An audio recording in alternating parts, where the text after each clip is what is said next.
Good morning students. आज मैं आपके लिए स्ट्रक्चरल फैक्टर यानी कॉन्टिन्यूअस लेक्चर लेके आई हूँ। Let's see the lecture carefully. Today we are going to discuss about the de Broglie relation and some more topics also one by one. Okay, let's see the de Broglie relation. De Broglie relation हमें बताता है, de Broglie wavelength भी कह सकते हैं। You have to write D in small letter and D in capital letter, it is must. ठीक है, बच्चा कह सकता है पहला लेटर डी तो बड़ा बना देगा, ब्रोगली को छोटा, it's wrong method. Actually de Broglie एक साइंटिस्ट थे और उन्होंने ड्वेल नेचर एक्सप्लेन किया था किसी भी लाइट या मैटर का। तो उन्होंने कहा था कि matter can show both wave nature as well as particle nature, और light can also show wave nature और पार्टिकल नेचर। तो एक ऐसी इक्वेशन उन्होंने सेटअप किया जो दोनों इक्वेशंस को, दोनों ही बातों को फॉलो कर सके, मीन्स पार्टिकल नेचर को भी बता सके और वेव नेचर को। ठीक है, तो वेव के लिए मैंने लास्ट टाइम आपको दिया था क्या कि जो वेव नेचर है आपका उससे रिलेटेड कि किसी भी वेव की पर्टिकुलर वेवलेंथ होती है, किसी भी वेव की पर्टिकुलर फ्रीक्वेंसी होती है, उसमें एम्पलीट्यूड होता है, उसमें क्रस्ट बनती है, टफ बनती है। All these terms we have discussed already. Today we are going to discuss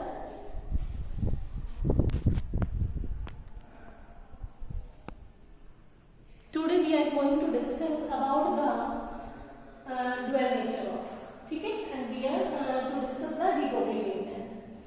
According to Einstein, he explained the particle nature of a matter with light, and light के एक particle that is known as photon, and किसी भी matter का एक particle that is known as quanta, ठीक है, उसकी energy हमें देनी है। तो मैटर की एनर्जी हमें देनी है, पार्टिकल नेचर को show colour that can be given by energy of the quanta can be given by m, that is the mass of the particle, and c that is the velocity of the particle. Okay, according to Planck theory, Planck scientist थे, उन्होंने एक theory दिया कि particle का wave nature light nature होता है, light का wave nature होता है या किसी पार्टिकल का वेव नेचर होता है। तो हम एक फोटोन की लाइट एनर्जी या क्वांटम की एनर्जी कैसे देंगे? तो ही सेड कि energy is equal to h nu. h is the Planck constant, that's value is 6.67 into 10 की पावर -34 जूल सेकेंड। ठीक है, energy of a photon or a quantum can be given by E is equal to h nu relation, where nu is the frequency. अब frequency किसकी होती है? Wave की। It means this equation represent the wave nature and this equation represents the particle nature. This is the energy of a single particle, this is the energy of a single photon. अगर हम दोनों को equal put करते हैं we will obtain mc² is equals to h nu, और you can say nu is equals to, nu क्या होगा? Velocity upon wavelength. Velocity can be represented by v or you can represent it by c, क्योंकि यहाँ velocity c से represent किया है तो मैं यहाँ पे velocity को c से ही represent कर देती हूँ। Now I have put the value mu is equals to c upon lambda. Now lambda will go there and this term will come here. Lambda is equals to hc upon mc square. Now c से c cancel होने के बाद h upon mc. Now this relation becomes as lambda is equals to h upon mc, where lambda is frequency of the wave, h is the Planck constant whose value is given or will be given in the question, m is the mass of the particle, and c is the velocity of light, or you can say velocity of the moving particle. Okay, this is the relation that is known as de Broglie relation, or this wavelength is known as de Broglie wavelength. Okay students, ये हमारा क्या निकल के आएगा? Dual nature, जो दोनों nature show कर रहा है, particle nature as well as wave nature of a particle.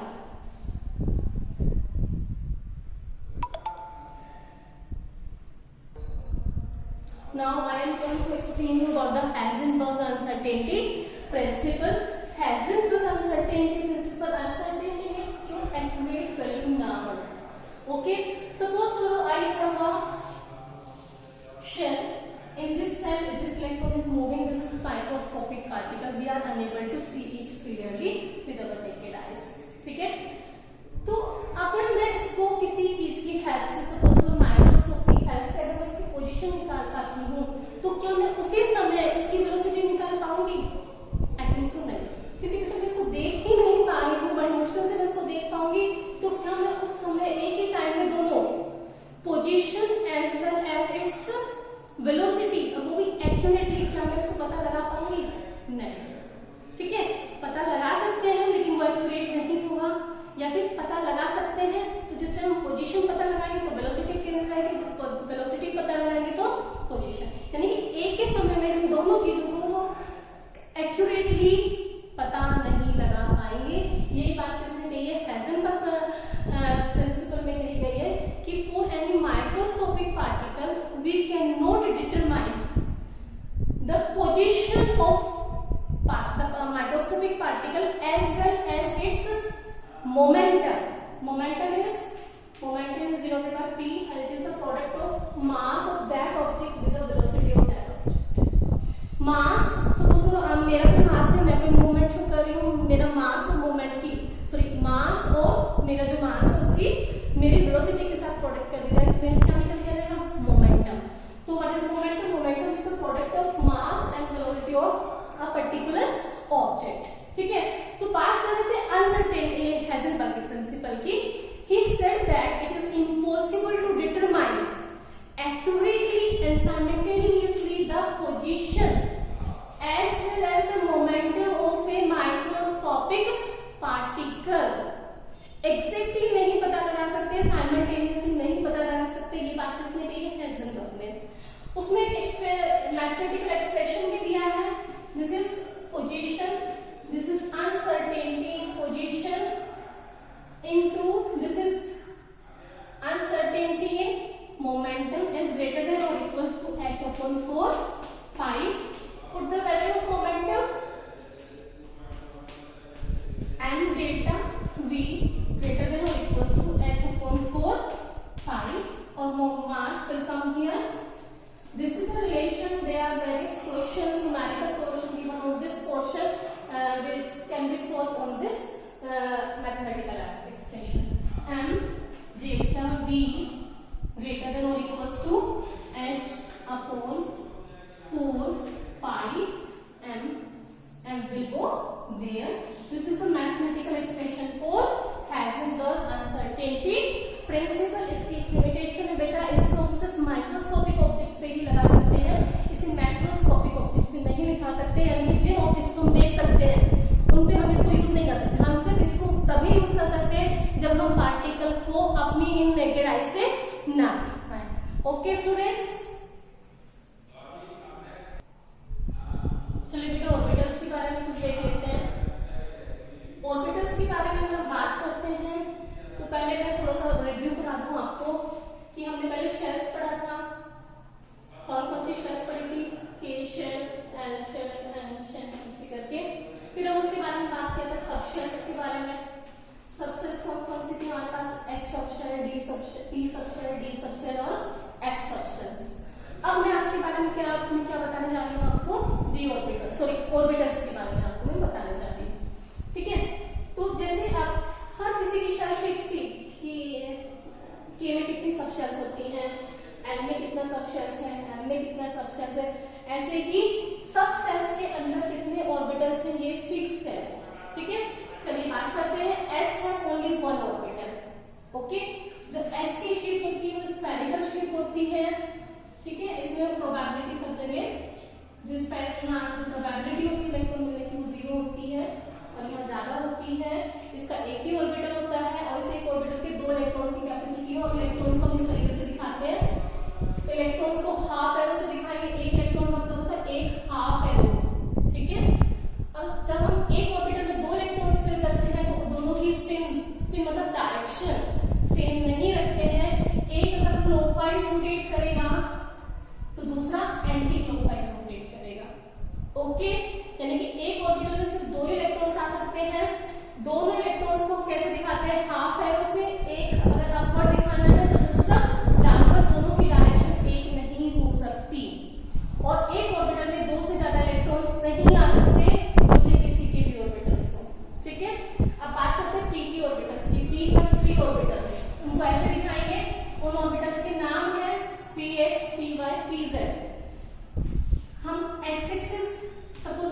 Coordination बनाइए, कोऑर्डिनेट ज्योमेट्री में बनाते हैं ना आप ऐसे करके, ये आपकी सपोज करो एक्स एक्सिस हो गई, ये वाई एक्सिस हो गई और ये जेड एक्सिस। तो जो ऑर्बिटल एक्स एक्सिस पे होगा वो क्या कहलाएगा, पी एक्स। जो वाई एक्सिस पे होगा orbital that is called as P Y, और जो जेड एक्सिस पे होगा ऑर्बिटल उसे क्या कहने वाले हैं, पी जेड। जो पी की ऑर्बिटल होती है उसकी डम्बल शेप होती है लाइक दिस, ये सपोज करो दिस इज इस तरीके से, ओके। ऐसे ही आपका ये पी एक्स ऐसा दिखाई देगा, पी जेड ऐसा दिखाई देगा, हो गया। Let's see, it means P has 3 orbitals and one orbital have the capacity of 2 electrons. So it have 2 electrons, it also have 2 electrons, it also have 2 electrons. It means P have 3 orbitals and P structure has the capacity of 6 electrons. तो 6 electrons आपने पढ़े थे कि P में 6 electron आते हैं, वो कैसे आपको समझ आया कि भाई उसके पास 3 orbitals होते हैं and each orbital has the capacity of 2 electrons.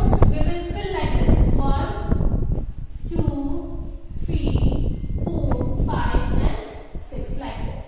यानी कि each orbital can hold 2 electrons with opposite spins. चलिए, d के orbitals, d have 5 orbitals, 1 2 3 4 and 5.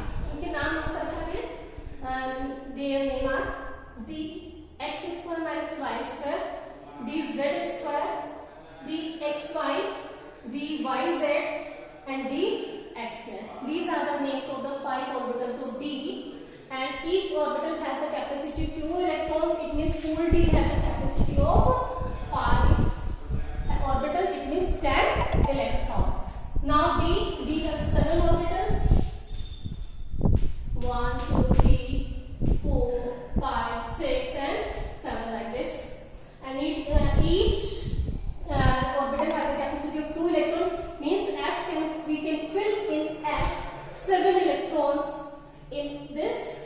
Again pairing will start. It means 14 electrons can be filled in F orbitals or F subshells. 10 orbitals can be filled in D subshells or D orbitals. P subshell can have 6 electrons or 6 electrons in these 3 D orbitals. S has only 1 orbital and has a capacity of 2 electrons with opposite spin. Understood? ये मैंने आपको थोड़ा सा introduction दिया, brief थोड़ा सा किसका introduction दिया मैंने, ऑर्बिटल्स का। ऑर्बिटल्स को कैसे भरा जाता है वो दिखाया मैंने कि ऑर्बिटल्स को ऐसे भरने का तरीका। अब जो थोड़ा सा और अच्छे लेवल का तरीका है जिसमें कुछ रूल्स अप्लाई होने वाले, ऑफ प्रिंसिपल, पॉली और कॉन्स रूल, वो मैं आपको बताने जा रही हूँ, ओके। चलिए देखते हैं, चलिए बेटा देख लेते हैं ऑपा प्रिंसिपल। ऑपा प्रिंसिपल में क्या हुआ है कि ऑपा प्रिंसिपल ने इलेक्ट्रॉन्स को फिल करने का तरीका बताया। जब मैंने आपको कॉन्फ़िगरेशन कराया था तो मैंने आपको 3D से पहले 4s फिल करने के लिए बोला था। तो अभी मैं वही बात क्लियर करने वाली हूँ आपको कि मैंने 3D से पहले 4f क्यों क्लियर भरवाया आपसे। ऐसे 3D खाली यही नहीं है, आगे की जब आप कॉन्फ़िगरेशन देखेंगे D में और F में जाके तो बहुत सारे चेंजेस देखने को मिलने वाले हैं, ठीक है। तो किसी की भी कॉन्फ़िगरेशन निकालने का एक शॉर्टकट तरीका है जो एग्जैक्ट कॉन्फ़िगरेशन में निकाल के दे देगा, ठीक है। चलिए देखते हैं एक बार। आप सबसे पहले इसको ऐसे बना लेंगे, पहले 1s 2s 3s 4s 5s 6s 7s है, क्योंकि हमारे प्रोडक्ट टेबल में कितने हैं, 7 पीरियड्स हैं। देन P कहाँ से स्टार्ट हुआ था, 1 में P होता ही नहीं है, तो P have started from second step, यानी 2P 3P 4P 5P 6P and 7P। Now हमारे पास D की 4 ही सबशेल्स हैं, ठीक है, मतलब 4 सेल्स के पास ही D है, 3D 4D 5D 6D। 1 के पास D नहीं है, 2 के पास भी D नहीं है, और आगे हमारा काम चल जाता है, बिना यहीं तक करे चल जाता है। अंदर क्या कह सकते हैं, इन्वेस्टिगेशंस है, तो अभी हम सिर्फ यहीं तक देखने वाले हैं। सिर्फ हमारे प्रोडक्ट टेबल में 4 ही D है, 3D 4D 5D और 6D, ठीक है। अच्छा, आपने प्रोडक्ट टेबल में नीचे लिखा होगा कि 2 लाइंस बने होंगे नीचे, है ना, जिसमें लेंथ और लिखा होता है, वो F सबसेल्स है, और जो F सबसेल्स है वो 2 ही है हमारे पास, F के 4F और 5F के पास 2 ही है। अभी तक आगे डिस्कवरीज नहीं हुई है, वो अंडर अभी हमारे स्टडीज के पैटर्न में नहीं आया, क्यूरिकुलम में नहीं आया, लेकिन स्टडीज चल रही है। चलिए बात कर लेते हैं कि ऑपा प्रिंसिपल को इसको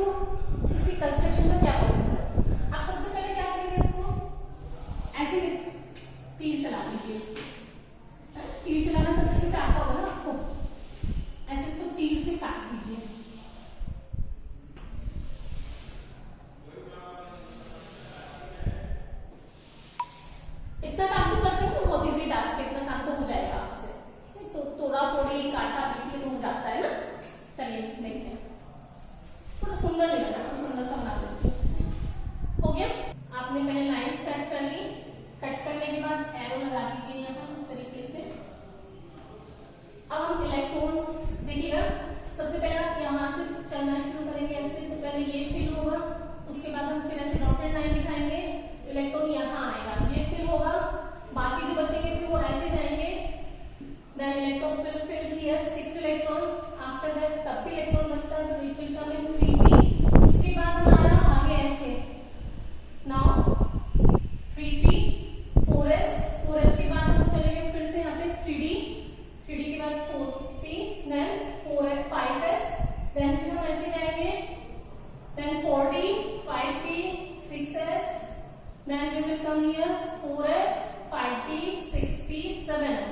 This is the pattern for filling the electrons, यानी कि पहले इलेक्ट्रॉन किसमें आएगा 1s, then फिर 2s, then 2p 3s, then 3p। देखिए अब 3p के बाद क्या है, साफ है ना बिल्कुल। 3p के बाद क्या है 4s, then 4s के बाद क्या है, फिर ऐसे आए 3d, then 3d के बाद क्या है 4p, then 4p के बाद 5s। बेटा इसको थोड़ा सा याद करना थोड़ा टिपिकल हो जाता है, कौन किसके पहले आ रहा है कैसे हो रहा है, तो हम उसको यहाँ से इजीली एक बार आप इसको बना के देख लीजिए, फिर आप कुछ भी फिल कर सकते हैं। तो दोस्तों I have to fill the electronic configuration of atomic number 35। तो 2,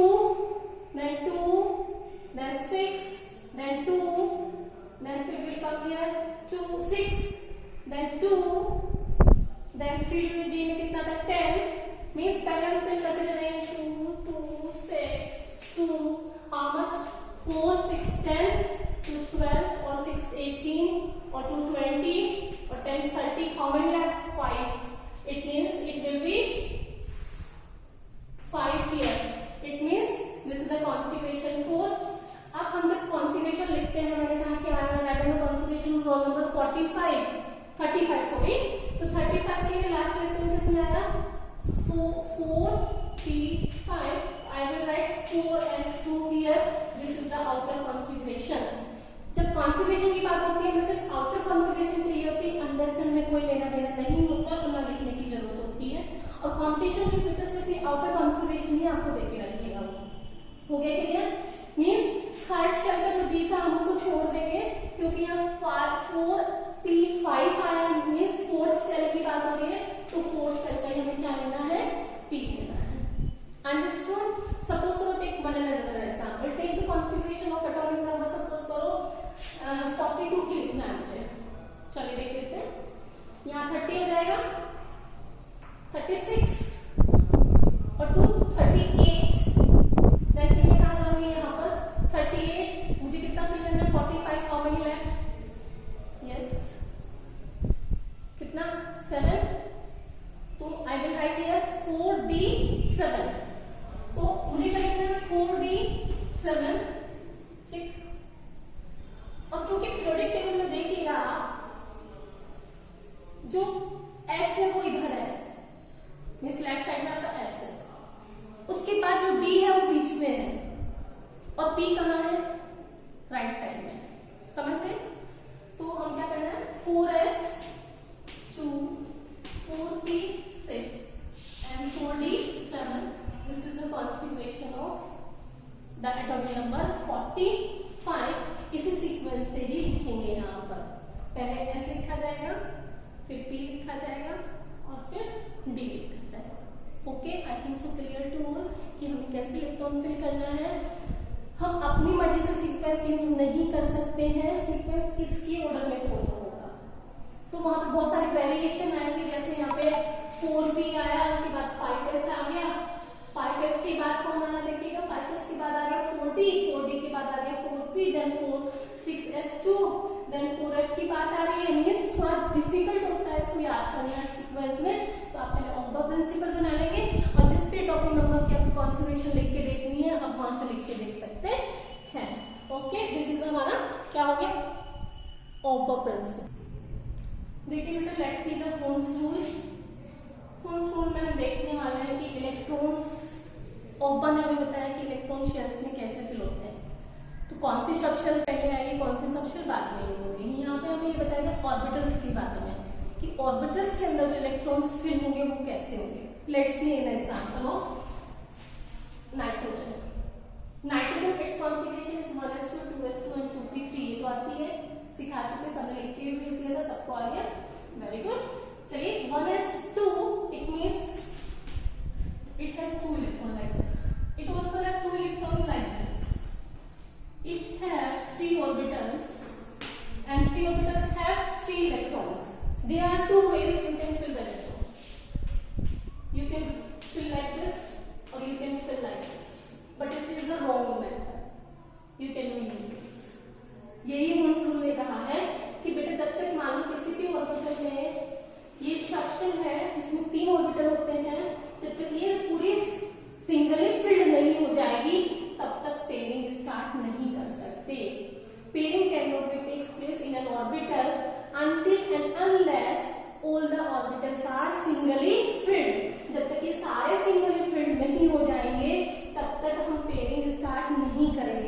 जैसे अब इस केस में पेयरिंग होनी है, देखिएगा